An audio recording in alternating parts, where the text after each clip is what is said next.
1:30 ते 6 पर्यंत असा फार मोठा ठरलेला आहे. आणि कुठल्याही सभेचं एक मानसशास्त्र असं आहे की कुठलाही माणूस हा 2 तासापेक्षा एका ठिकाणी स्थिर राहू शकत नाही. 2 तासानंतर तो अशी चुळबुळ करायला लागतो. म्हणून तमाम जगातले सगळे जे सिनेमा थिएटरवाले ते सुद्धा मधून असे इंटरव्हल देतात आणि मंडळी बाहेर चहा विड्या प्यायला जाते आणि जरा मग गरम गरम होऊन आले की मग पुन्हा बसतात. सायकोलॉजी याची अशी आहे की मानसिक दृष्ट्या त्याचा मेंदू 2 तासापेक्षा जास्त असा स्थिर राहू शकत नाही.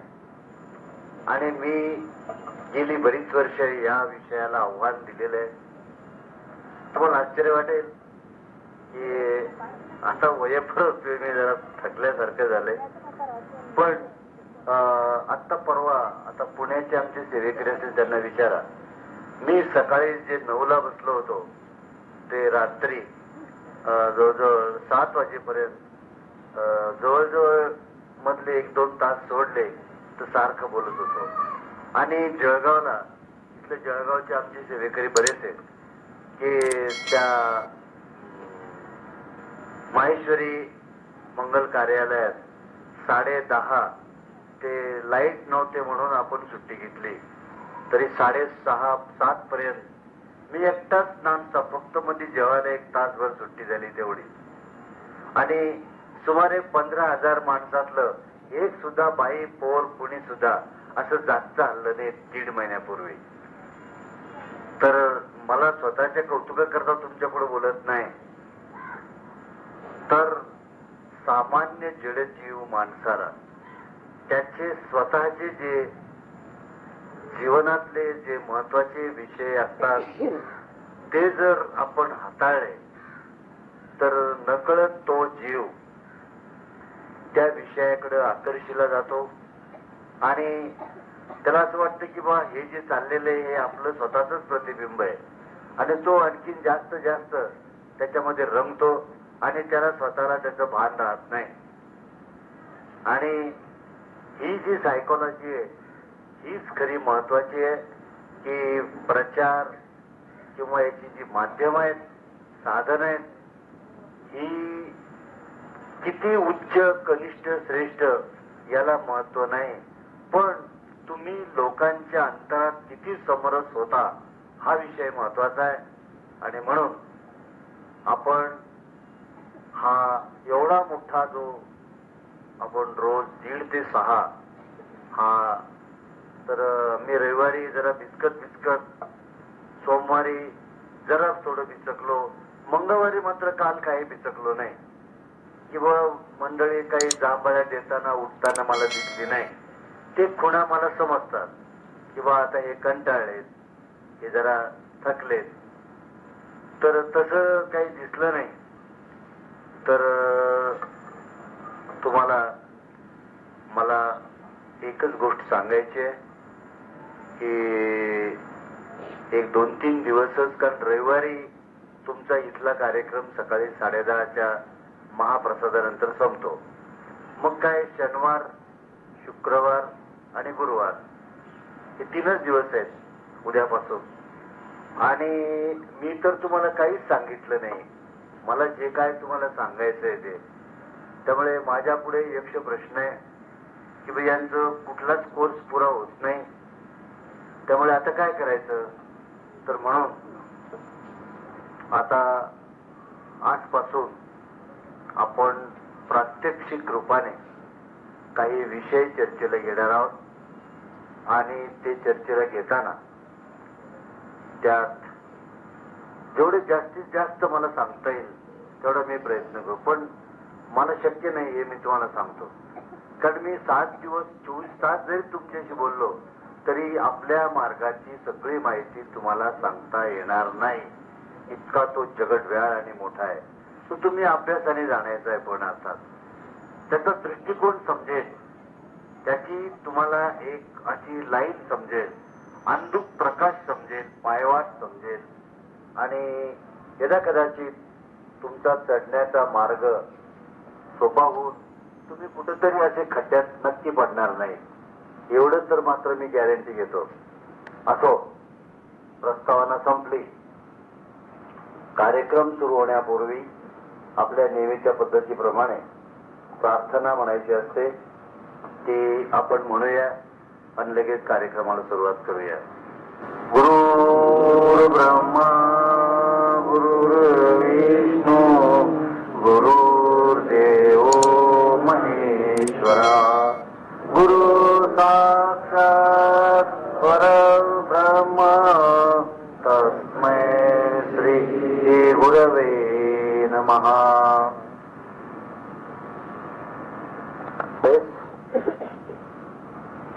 सुरुवातीलाच नाम सप्ताह जरी दत्त महाराजांचा असला तरी पण स्वामी महाराज हे दत्त महाराजांच्या त्यांच्या कार्याचा हा पूर्ण ब्रह्मरूपी एक उच्च आविष्कार आहे. आणि दत्त महाराज तुम्हाला यथार्थपणे जर पाहायचं झालं तर तुम्हाला स्वामींच्या आविष्कारात नीटनेटके पाहायला मिळतील. त्यांच्या प्रत्येक अवतारात कार्यात अंशात्मक खूप अवतार त्यांनी घेतले, बरीच कार्य केली, पण ती कार्य अशी होती की उदाहरण वामन, नरसिंह, राम हे 3 अवतार असे भगवान विष्णूचे की ते पूर्ण ब्रह्मस्वरूपाचे अवतार नाही. ते म्हणाल बाई तुम्ही फार धक्के देऊन राहिले, पण माझं बोलणं तर ऐकून घ्या. धक्का देण्याचं कारणच नाहीये, मी त्यांचा भक्त आहे. पण आपल्याला यथातथ्य ते चित्र स्पष्ट व्हावं आणि बाकीचं आकलन सोपं जावं, एवढ्या करता हे थोडं जरा आडवळणाने बोलतोय मी. गैरसमाजाचा प्रश्न येऊ शकत नाही. वामन या अवतारात एक विशिष्ट हेतू साध्य करायचा होता. तेवढं काम झाल्यानंतर भगवान चालले गेले. नरसिंह अवतारात असंच एका दुष्टाला कुणीच मारू शकत नव्हतं, म्हणून तेवढं कार्य केल्यानंतर त्या अवतारातून भगवान बाजूला झाले. राम अवतारात आपल्याला असं दिसून येईल की अतिशय बिघडलेली धार्मिक, नैतिक, राजकीय, आर्थिक सर्वार्थाने या देशाची बिघडलेली परिस्थिती, अतिशय दुष्ट शक्तींनी घातलेलं थैमान आणि सगळे देव, ऋषी, साधू, संत, सज्जन या सर्वांना कैद बंदिवान करून रावणाने जिंकलेलं होतं. आणि त्या रावणाचा पराभव करण्याची कुठल्याही देवात, ऋषी कुणातही ताकद नव्हती, इतका तो सामर्थ्यशाली होता. पण प्रभू रामचंद्रांचा जो अवतार आहे त्या सगळ्या अवताराचं मूळ कारण या दुष्टांचा संहार, रावणाचा संहार, राक्षसांचा संहार. राक्षस म्हणजे ज्यांना एवढ्याले दात आहेत आणि कसली तरी भूतासारखी, त्यांना राक्षस नाही म्हणत, त्यांना भूत प्रेत म्हणू आपण. राक्षस ही एक प्रवृत्ती आहे. म्हणजे त्यावेळेस दस्यू, द्रविड, अनार्य ही जी दक्षिणेकडची मंडळी होती, भारतातले मूळचे लोक, राम ही जी मंडळी आहेत हे आर्य आहेत, हे इकडे आलेले आहेत. यांचं भारत हे मूळ देश नाही. हजारो वर्षापूर्वी आर्य भारतात आले आणि त्यांना जरा वाईट वाटलं की हे कोण चोर आमच्या देश, कारण आता ते इथले मूळचे, आता ते आणखीन कुठून आले याचा शोध लागलेला नाही. पण आज बरीच वर्षे असल्यामुळे त्यांचा कब्जा होता या देशावर, त्यामुळे त्यांना वाईट वाटणं साहजिक होतं आणि प्रवृत्ती दुष्ट. त्याचा परिणाम जो व्हायचा तो झाला. त्यांचं वैर आलं आणि हे वैर इतकं भयानक स्वरूपाला गेलं की आर्य निस्तराभूत करून भारतातून बाहेर काढून द्यायचे असा रावणाने चंग बांधला. पण या आर्यांच्या एका विशिष्ट संस्कृतीमुळे काय झालं की भगवान देवादिदेव यांच्या तपश्चर्येला, सेवेला, नीतीला, त्यांच्या आदर्श जीवनमान राहणे, उच्च सांस्कृतिक अधिष्ठान यामुळे देव सुद्धा आर्यांवर खुश होते. आणि तुम्ही बारकाईने अभ्यास करा गेल्या एक 7, कारण तुम्हाला मी काल श्रीकृष्ण अवतार 5000 वर्षापूर्वीचा आहे आणि त्याच्या आधी राम अवतारातली जी मंडळी आहेत ते सगळे बहुतेक ऋषी कृष्ण अवतारात आहेत. म्हणजे त्या दोन्हीमध्ये एक जास्तीत जास्त 1500च्या पलीकडे फार मोठा अंतर नाही. म्हणजे हा कालखंडाचं तुम्ही एकदा चित्र लक्षात घ्या की या कालखंडात आमचे सगळे देव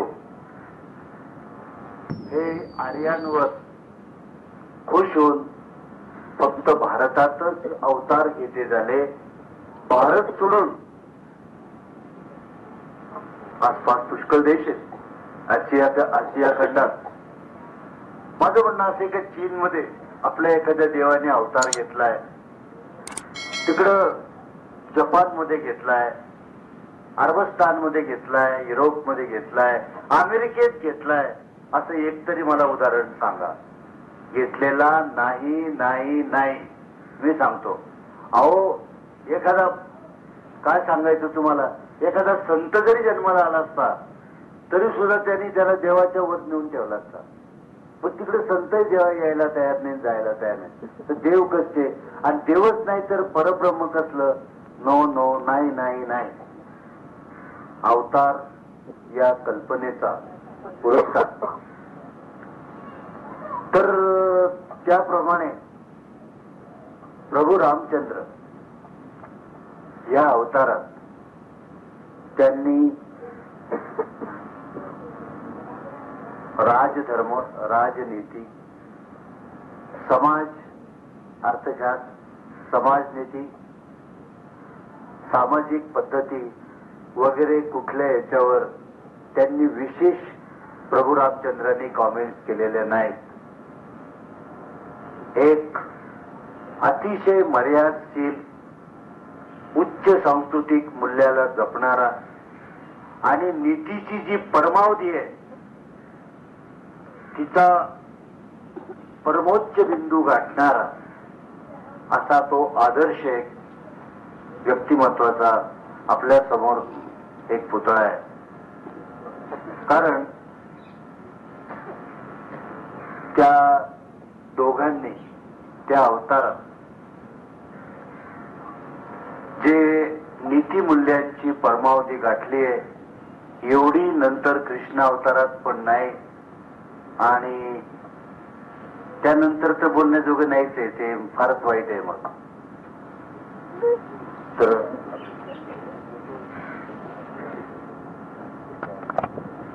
तुम्हाला मी एकच उदाहरण सांगतो.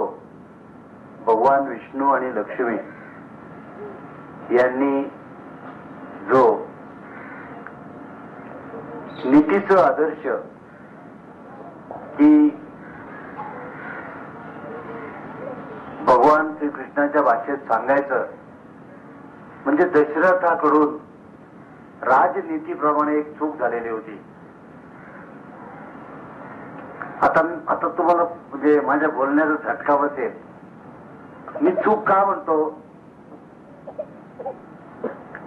आमच्या कौटिल्य अर्थशास्त्रात श्रीकृष्णाच्या राजनीतीत असं म्हटलेलं आहे, राजाने एक वेळ अधर्म केलेला चालेल पण अनर्थ करू नये. आता ही महाभारतातली मूळ संस्कृत वचन आहेत. तुम्हाला मी ती संस्कृत तुमच्या लक्षात राहणार नाही, मी मराठीत करून सांगतो. एक वेळ अधर्म घडलेलं चालेल, अनर्थ करू नये. तुम्ही बघा, राजा दशरथाने स्वर्गात वृत्रासुराला मारल्यानंतर त्या युद्धात कैकेयीने स्वतः आपल्या पतीचं रक्षण केलं. मोडलेला रथाचा आख तिच्या लक्षात आल्याबरोबर तिने पटकन खाली उडी मारली आणि त्या चाकात आपला हात घालून तो रथ सावरून धरला. वृत्रासुरांनी ते कपट नाट्य केलं होतं, पण आख मोडला. राजा कोलमडून नक्की पडणार, पण सावध असलेल्या कैकेयीने पटकन उडी मारली. त्या तोडलेल्या आखातून आपला हात घालून ते चाक लावून धरलं. तेवढ्यात राजा दशरथांनी एक जबरदस्त बाण मारून वृत्रासुर मारला.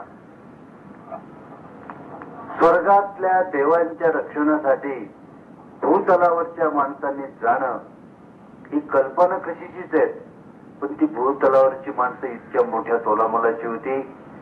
देव सुद्धा ज्यांचा पराभव करू शकत नव्हते असा तो थोर राजा दशरथ.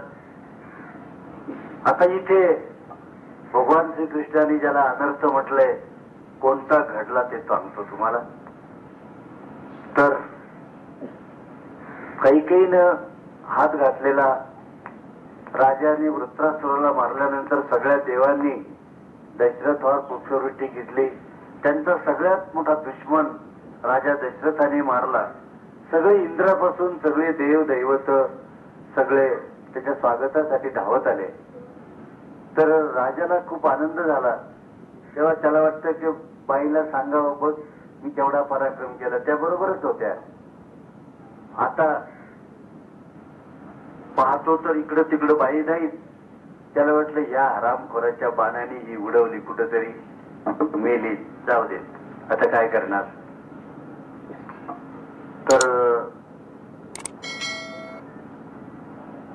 त्या सारथ्याला त्याने विचारलं, अरे कैकेयी कुठे. तोने हात जोडून म्हणे, महाराज त्या खाली चाकात हात घालू नयेत म्हणले. हा, लगेच तार तिची उडी मारली.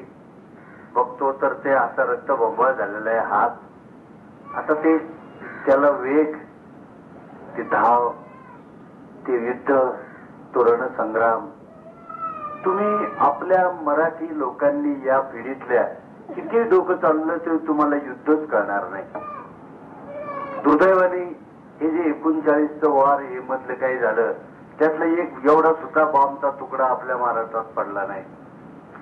त्यामुळे युद्ध, तो युद्धाचा ज्वर, ती युद्ध मनस्थिती याच्या कुठल्याही दिव्यातनं तुम्ही गेला नाहीत. आणि जी ह्या मूर्खांनी काही पुस्तकं लिहिली आहेत तिथे इतकी सडकी आहेत का ताबडतोब घातले टाकून जाळावी, इतकी घाणेरडी पुस्तकं यांनी लिहिलेली आहेत. तर जाऊ देत. त्यांनी तिला असं समोर बोलवलं, विचारलं काय झालं. म्हणे महाराज असं झालं, असं झालं. तुम्ही अगदी बेहोश होतात आणि त्याचा नेमका आखावर बाण पडला. कार्क नावात झाल्याबरोबर मी उडी मारली. आता चाक खाली पडणार, तुम्ही माझा हात घातला आणि तुम्हाला सावरलं. त्यामुळे महाराज तुम्हाला विजयश्री मिळाली. नाहीतर तुम्ही जर खाली कोलमडले असते की मग त्यांनी तुम्हाला ठार मारलं असतं.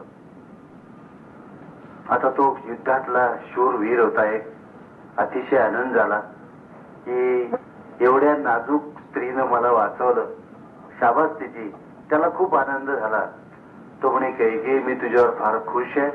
मी अयोध्येचा राजा दशरथ आहे.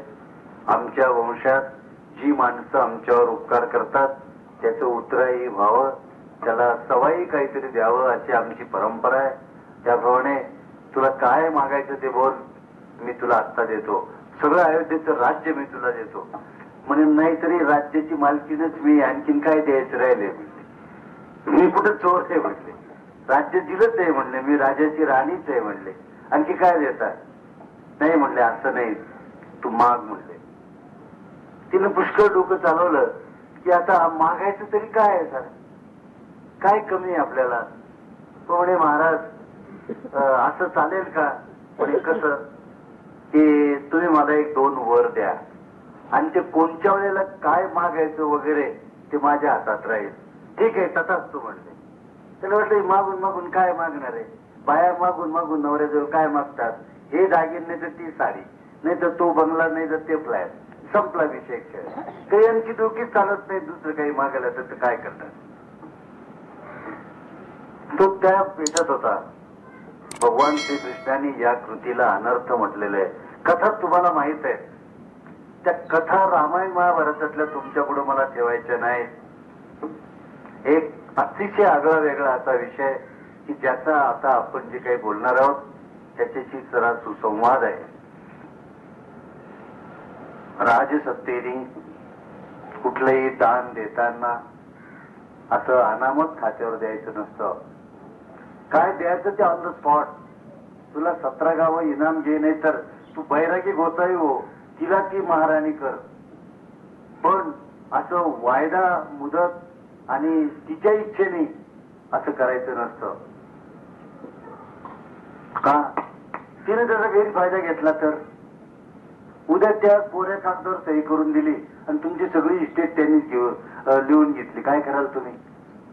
आपले म्हणतात चल कोऱ्या कागदावर सही घे, ते लगेच घेऊन टाकतात. पण मग तुमचं मृत्यूपत्र लिहून ठेवतात. संपले ना तुम्ही.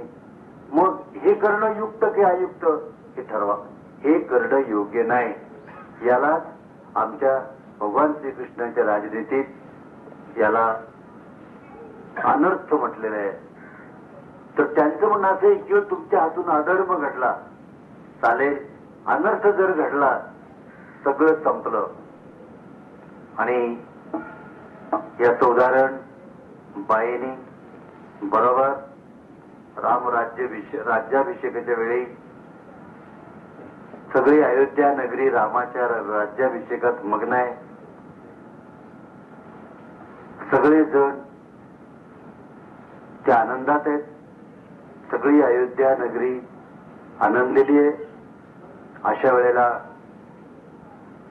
बाई राज दरबारात गेल्या. राजा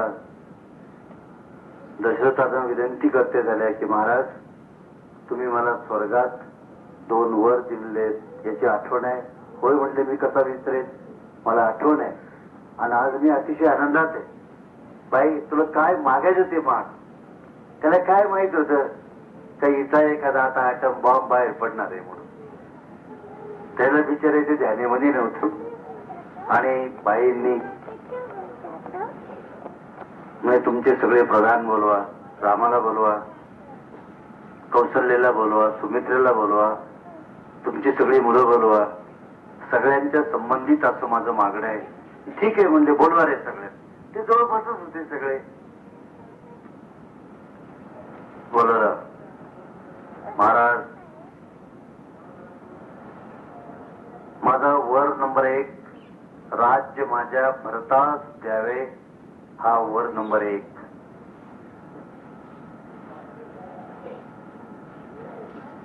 महाराज माझा वर नंबर 2 रामाने 14 वर्ष वनवासात जावे. राजे म्हटलं बघ तुझ्या मुलाला मी राज्य देतो, रामाला दिलेली काही हरकत नाही, माझी पोरं अशी आपसात भांडणारी नाहीये. पण रामाला वनवासात का जायचं. माझी आज्ञा, माझी मागणी आहे, माझ्या पोराला त्रास होऊ नये म्हणून. म्हणे इकडला सूर्य तिकडे उगवेल, तुझ्या पोराला माझा राम त्रास देणं नाही. रामाने 14 वर्ष वनवासात गेलंच पाहिजे, कारण ती खरी राजनीतीज्ञ होती. की न जाऊन यांची उद्या भाऊबंदकी झाली, कोणी काही हवा भरली, सोयरे दायऱ्याने येऊन तेल टाकलं तर काय घ्या. पुन्हा भानगड झाली तर हा जाऊ द्या 14 वर्षी एकदा. ठीक आहे, तुला वर दिलेलं आहे, मी हो म्हणलेलं आहे. पण पण काही तुला याच्यात काही बदल महाराज बदल होणे शक्य नाही. बाईची राजनीती 100% बरोबर होती. आता मी राजनीतीत बोलतो तुमच्याशी. दशरथ पूर्णपणे फसला गेला. तुम्ही माझ्या बोलण्याचा राजनैतिक दृष्ट्या विचार करा. नीती अनिती या विषयावर मी बोलत नाही. प्रकार काय झाला की इतक्या उज्ज्वल निष्कलंक चारित्र्यवान दोघांना राम वनवासात जायला निघाल्यावर आता तो पूर्वजन्माचा ऋणानुबंध होता. ते नातं त्या युगातलं होतं, त्रेतायुगातलं. बाई पण समोर येऊन उभ्या राहिल्या, सीतामाई. म्हणे तुला जमणार, तुम्हाला बोलायचं काही कारणच म्हणे, जिथे राम असेल तिथे सीता असेल. ठीक आहे. लक्ष्मण आला, त्याची बायको आली. लक्ष्मणाने मग त्याच्या बायकोला सांगितलं, हे बघ, आम्ही दोघं भाऊ एकमेकाचं जन्मल्या वेळेपासून म्हटलं तर चालेल साथ करत आलेलो आहे. रामाची या वनवासात 14 वर्ष साथ करणं याची माझी नैतिक जबाबदारी आहे. आणि तुला सांभाळू का रामाला सांभाळू, तू मेहरबानी कर माझ्यावर सीतेसारखा हट्ट करू नकोस.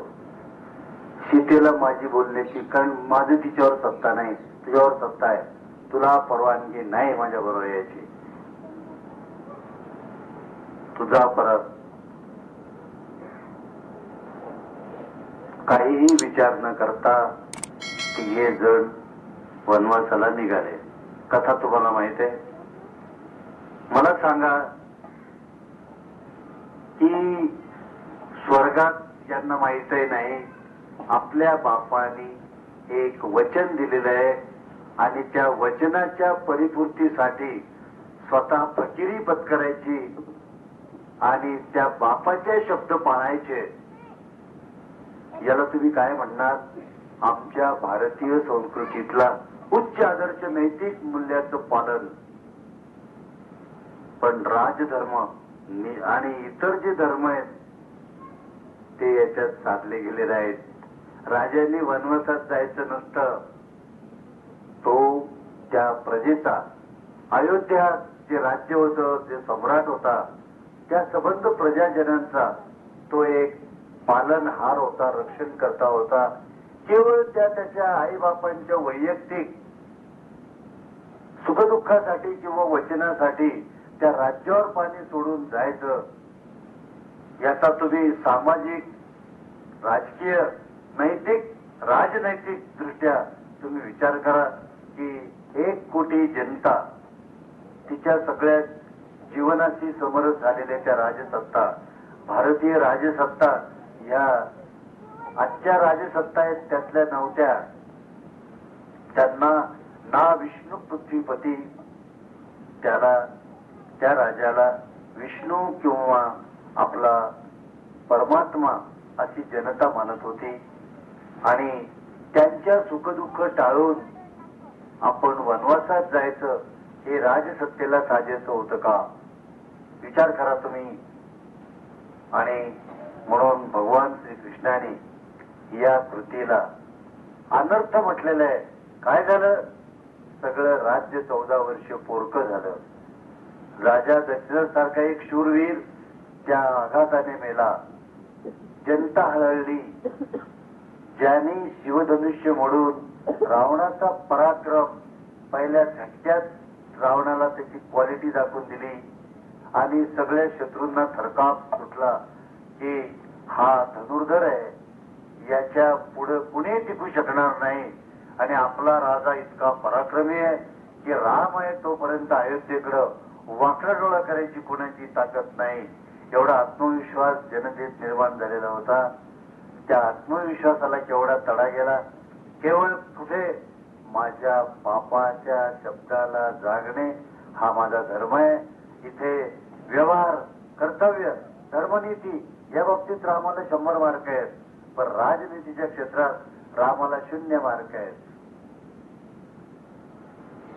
रामाच्या चुका काढण्याकरता बोलत नाही तुमच्या पुढे मी आहे.